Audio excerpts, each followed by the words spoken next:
Hello, and welcome back to another episode of Big Moves, Bigger Conversations. On the screen with me today, I have Alanda. Alanda, I naturally gravitated towards you.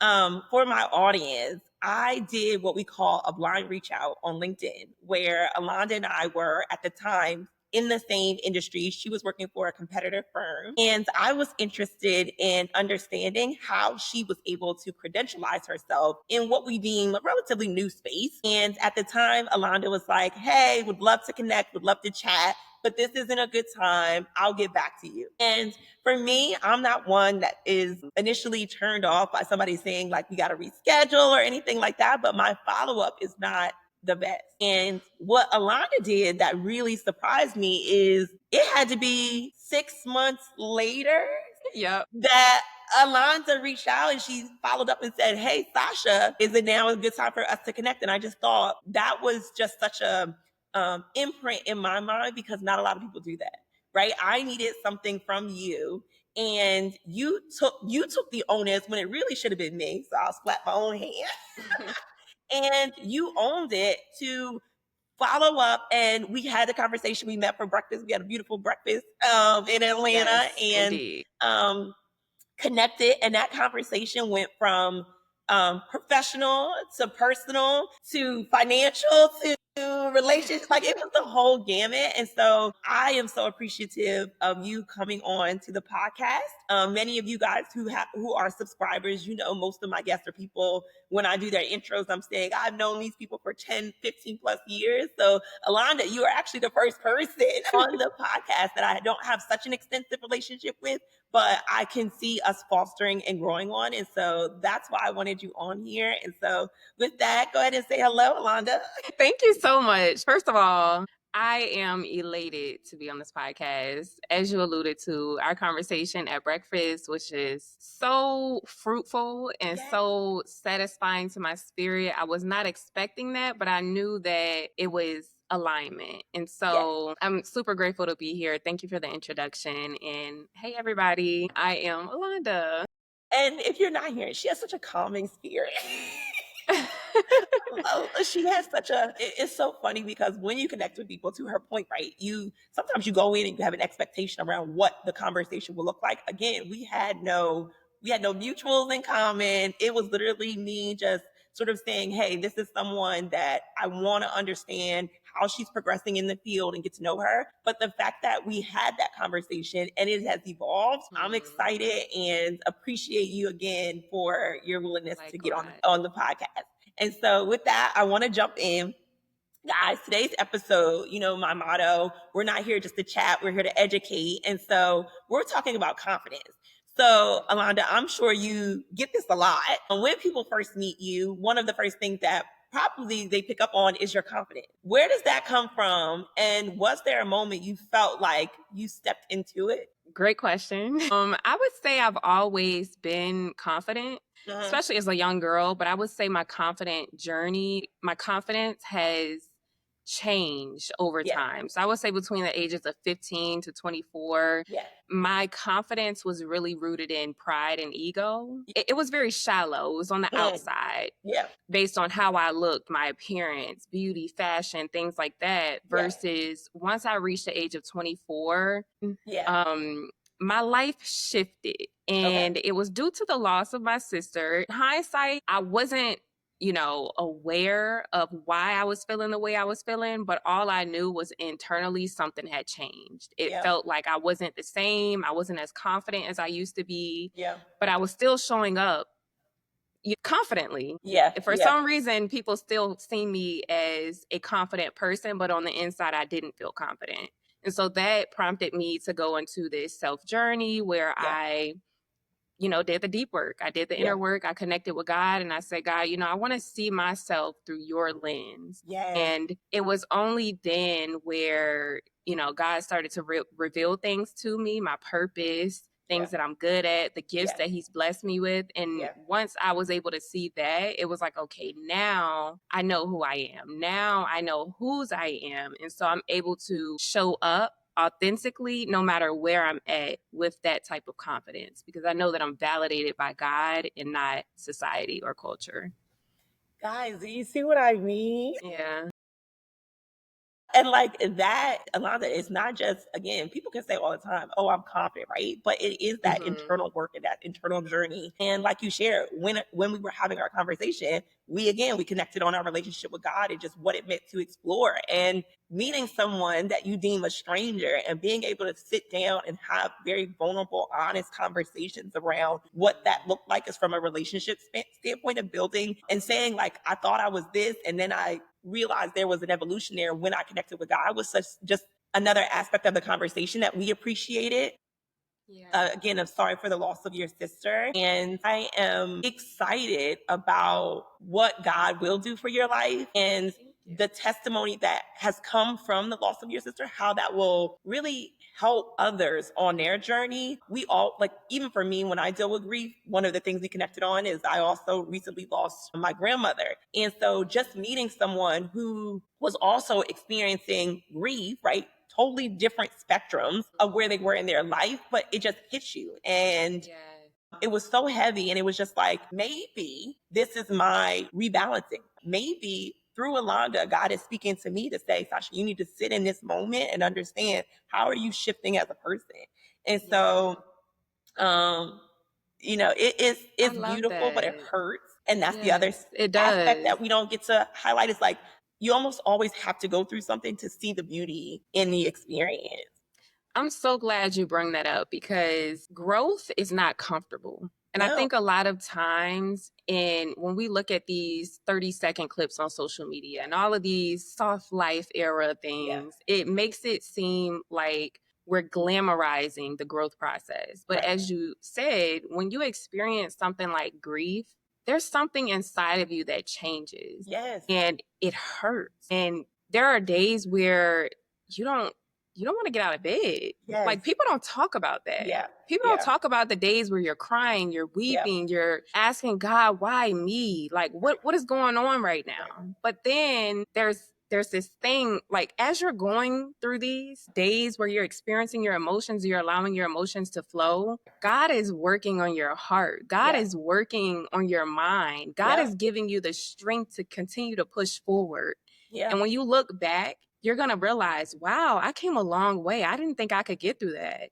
And that's where that's where your confidence starts to rise. It's like, if I made it through that, I can make it through whatever else is coming. Correct. You know? Because he's shifting you, right? He's shifting your heart, he's shifting your mind, and he's shifting you. And when you have that, looking back is always 2020.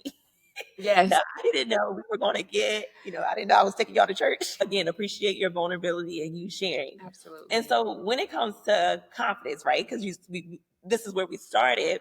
I always feel like confidence is contagious. Who poured into you early on or helped you shape that mindset around confidence? Yeah. I would say school counselors for sure. Okay. So when I was in school, I wasn't the best student when it came to behavior. Okay. In middle school. Oh, we share a similar story. So with that said, my counselors would always be like, Alanda, you're very intelligent, you're smart, you're getting good grades, and I know you could do better, but why do you keep getting suspended? And then we would also have guest speakers come, and I will never forget when I was in elementary school. This was way, way back in elementary school. It was a Black woman. She came. I don't know what she was talking about or how she looked or her name, but I do remember the feeling that she left me with. And the feeling that she gave me was, I want to be like her when I grow up. Yes.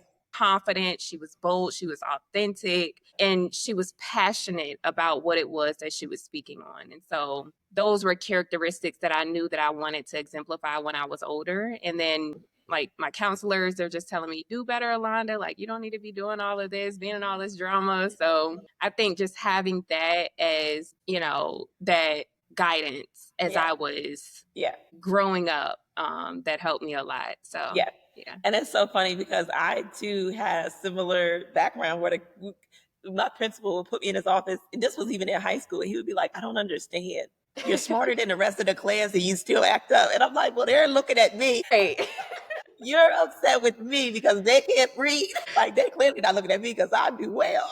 We're talking a lot from a personal perspective, but how do you think from from a professional standpoint, your confidence has really helped you in your matriculation in the industry. Absolutely. So I would say my confidence professionally was actually cultivated. I was able to see a lot of Black women in executive leadership roles, and the way they showed up, the way they spoke, regardless of whether we were in front of, other ethnicities, let's say. Yep. They were themselves. They were authentically themselves. And I was like, I want to get to that point. So I scheduled one-on-one meetings with them. That's something that I always tell people. If you are inspired by someone, just get to know them. Yeah. You never know what that will do for you. Yes. And so I set up those calls. I had those conversations, and they were speaking life into me like, you're confident. I'm like, I'm confident. What? Hard to get from you. But, hearing those things just gave me much more confidence. Like, well, if they see this in me, then I must be doing something right. And then again, combining that with the personal journey of, okay, I'm validated by God, not by culture or society. Combining those two, it's like, okay, all right, I'm ready to do this. I think I know what I'm doing now. Yeah. And I think the other part too, around when you reach out to older women and they see you, it is the ones who are really there to pour into you. What they're seeing in you is they're like, if I would have had that at Alanda's age, or if I would have had that, like, wow, because we always hear about the older women and how long it takes you to build up that confidence or to have that. But it is, I feel like with we talk a lot negatively around social media, but some of the influence that you can see all of these different people, right? You expand your network. Even if you're not in community with them, you still get exposure. And so that aspect of being able to see people that you are able to look up to makes a difference. Absolutely. And so one of the reasons the genesis for this podcast is about, feeling like I have such an amazing network. And I oftentimes take advantage of the fact that I have really good people in my circle that I became a little dismissive that, everybody has that. And when I thought about where I wanted to take this podcast, it is providing other people who may not have direct access to a community of people who are entrepreneurs or who are in different fields, whether it's financial industry or in corporate America or creatives, et cetera, being able to provide them exposure and really dumping them with all things insight from the guest and being able to say, hey, reference back to Big Moves, Bigger Conversations. Yes. And so I just think we do such a good job. I think you sharing, I did a reach out because when someone inspires me, do that. Hello, that's how we met. Yes, literally. Again, you never know what door you're opening up. Hey, I want to get to know you. Yeah. You never know. So moving down this, I always like to credentialize the individuals in which I'm talking to because I do think resumes are important and it shows that we've lived life, right? And Alanda is a CPA, so we share that. She owns her own tax practice and a financial representative here in Atlanta. And so money also came up as one of our topics. And again, I think credentializing makes all the difference. And so you're in a field where people don't feel necessarily empowered when it comes to money because it can be really intimidating, right?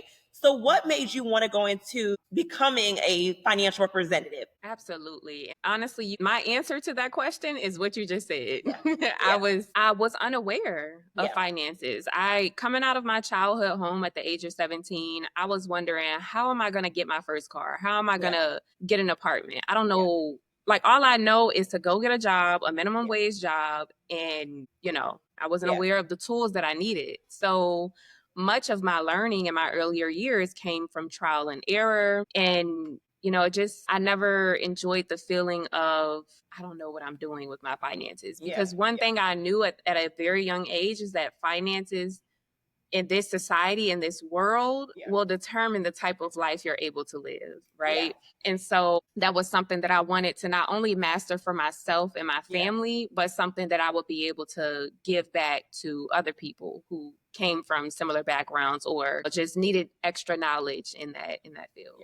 Love that. And I do think it's important, right? Not everyone has mapped out or someone that has shown us exposure makes all the difference. Hopefully the audience is starting to see how we are literally talking about the same themes across the different topics, because exposure is what allows you to see what is possible. And so carrying on that, you're not only helping people with numbers, right? Even from a tax perspective, you're helping them shift their mindset.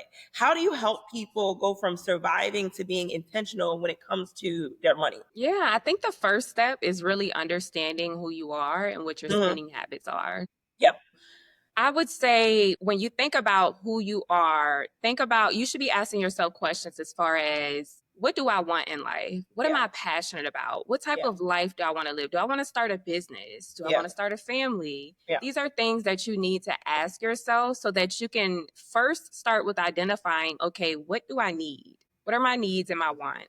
And then from there, determine how much money do I need to be making to make that happen. If I'm not already making that amount of money, what do I need to do to get there? Do I need to change my budget? What are my spending habits? Am I a splurger? Am I spending money on things that I don't need to be spending on? Like, in order to reach my goals, what do I need to do to get there? A lot of people start with, oh, this is what I have in my bank account.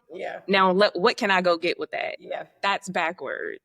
So that's my first piece of advice that I would say to that question. Okay, well, I'm going to ask it slightly different, but you're actually alluding to the next question. For someone listening who's just starting to build wealth or even understand the basics, where should they begin? I have income coming in, but I don't, and maybe we don't say wealth. I feel like that's everybody's wealthy. Yeah, right. You get to a point where you're not living paycheck to paycheck. You got to follow John Hope in Atlanta, and he talks a lot about celebrities and their spending habits and how you'd be surprised if you look at your bank account. Short answer, yes, because I could talk all day about this, but short answer, I would say investing and risk management are the two most important things that people overlook when it comes to getting that amount of money. So when you let's talk about mindset again. You go from, if you have a background where you grew up with a lack of resources, you never really seen anybody in your family as an example of having enough or more than enough or managing their money in the proper way, you come out of that household with a poverty mindset, a lack mindset. And so what happens is eventually, okay, you want to go get some money. What happens most of the time is people go get a lot of money and they blow it. Because they have no tools. They're not worried about investing. They're not worried about risk management. How can they keep that money? How can they save taxes on it? They're not worried about that. They're worried about, oh, I can finally go get that bag I wanted. I can finally go get those shoes I wanted. And that's okay. I'm all about making sure that you can live the life you desire, but also making wise financial decisions. For me, investing and understanding their tolerance. I don't know that I sit in a lot of groups where we're talking about investment, right? Like that's not where my circle is now. Do I invest and do I know my friends who are investing? Yes, but they're usually in some level of finance, right? Because they understand it. They're sitting around it. They're talking to other people. They've had that exposure. For my friends that don't sit in the financial industry, I don't know that it's not a conversation that comes up. Will I do a better job of it? I feel like the hesitation sometimes when it comes to investing is the expectation that you have to have like this large pot of money or you're day trading or, something extreme where it's like, no, in addition to your 401k, you're with a company that has that option. In addition to that, you're starting small and understanding your risk tolerance. I do think we need to move away from the mindset of wealth and just saying, how do you get to a place where you're comfortable? Yeah. I think another part of that comfortability, reaching that place of comfortability, is liquidity. So we mentioned investing. One thing that popped up in my mind is that a lot of people are investing in real estate. That cash is not liquid. Right? So while you may have a $1 million appraisal on that property, it's not liquid. So another aspect of financial planning is understanding, okay, based on the liquid cash that I have right now and based on the goals and how I want my money to grow, what would be the best investment for me right now? Because there's many investment vehicles. There's the stock market, there's real estate, there's insurance. There's a lot of different things that you can invest in, but you have to understand, okay, what am I able to invest? Number one, the amount. Right. and how much of a liquid return and what time frame am I going to receive that? You know, so you really have to, it's not just about, oh, you seen a post on Instagram and they said I should go invest in this real estate property, or I should go invest in this stock, so I'm gonna go do it. No, you really have to do your due diligence before you make those types of decisions. Anybody that's out there that have questions or just need to learn more about financial literacy, you can always set up an initial consultation with me and I'll be happy to give you more information. Yes, love that. And I was going to say, from another resource perspective, if you guys look at another episode we had with T New, we talked about real estate and investing in real estate. And we both yelled at the end of that podcast, we're getting rid of the homes because, to your point, when it comes to liquidity, and the return in our risk tolerance, we realized we were exhausted with the ideas of having these homes because of the upkeep. Now, do I still have my home? Yes. Am I still trying to get this tenant out of my home? Yes. That's a whole nother episode. But let's go back to lifestyle, because you did hit on that point. How do you balance the desire to live well with the discipline of financial planning? Is there ever a tension there? Absolutely. Yeah. I think here's my short answer to that last question. If you do financial planning wrong, there will always be tension between the discipline that it takes to keep your goals and the life that you desire to live. If you do it correctly, if you do it properly, really the financial planning should empower you to be able to stay disciplined and to live your best life, you know? So, but me personally, my personal experience, I would definitely say it's a growth, something that you have to continue. You have to start small, number one. Yeah. Like, I think what happens a lot of times is, let's say you want to save $1,000. People try to save $200 per check, but could really, that's making them feel like, oh, I don't want to save that $200. Just start out with $10. Start out with 20. Start out with something that does not make you feel like it's that much of a hurdle for you. And you're going right back into that mindset of I don't have, and you're pushing yourself instead of just leaning into what can I do and still continue. So no, that makes sense. Smart, small goals. Got it. Yes, absolutely.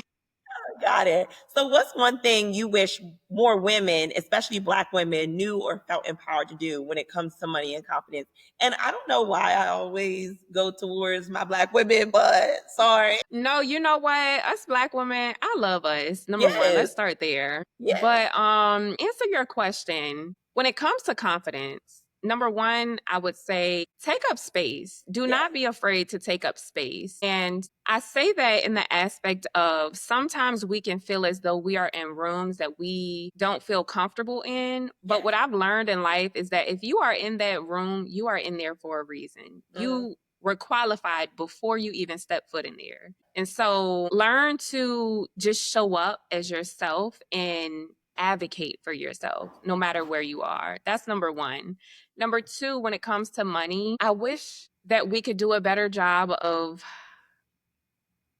doing, not being afraid of doing the research. Right. I think I hear a lot of times from other Black women that they think like accounting is boring, which don't get me wrong, to a certain extent, it could be boring. But financial management is one of the most important aspects of your life. And if you don't take the initiative to learn about it, to do the research, we have the internet, y'all. Like the information is out there. You have to do the research. If you don't, you're doing yourself a disservice because the government, the schools aren't teaching it. No. They're not going to teach it. They have no plans to. So it's solely on you. And if your parents aren't teaching you, get on that internet and do the research. Get the information and apply it. Apply the information that you learn. Sometimes we do get the information, but it's the application where we kind of fall short. I tell myself, I mean, if I look back at how much money I wasted coming up, I had the education. That part, it still made those decisions. It's the application of it, right? Right. I heard this older Black woman on TikTok, and I wish I could credit her. She said the two biggest mistakes you can ever make is playing with your money and marrying the wrong person, because he's going to play with your money too. That is a word. Clap that tea. And I haven't heard truer words. That part. If someone's listening and they feel behind financially, what would you say to them right now? This is going to be a mindset. Yeah. First things first is just go into it with a peaceful mind. I know it may seem like, oh my gosh, I don't know what I'm doing, or, you're worrying, whatever that is, let it go. Yeah. Yeah. The first step is to lay everything out. What is your Yeah. financial scenario? Yeah. Where am I at right now? And accept that. Yeah. Then say, okay, I know this is not where I want to be. I need to get somewhere else. Do I need to go speak to a financial advisor? Do I need to go do some research on the internet? Whatever that is, figure it out and then do that thing. Yeah. That's what I would say. Yeah. And I would say, even in having conversations around it in my subgroups, be okay with asking for help. We stigmatize this idea that we have to do everything our own. We are meant to be in community. So I'm extending my community. You guys are sitting here listening to Alanda. If what Alanda says is saying resonates with you, reach out. Again, she's clearly somebody that doesn't mind talking to strangers because she talked to me. To give you space. The time just goes so quickly. So quick.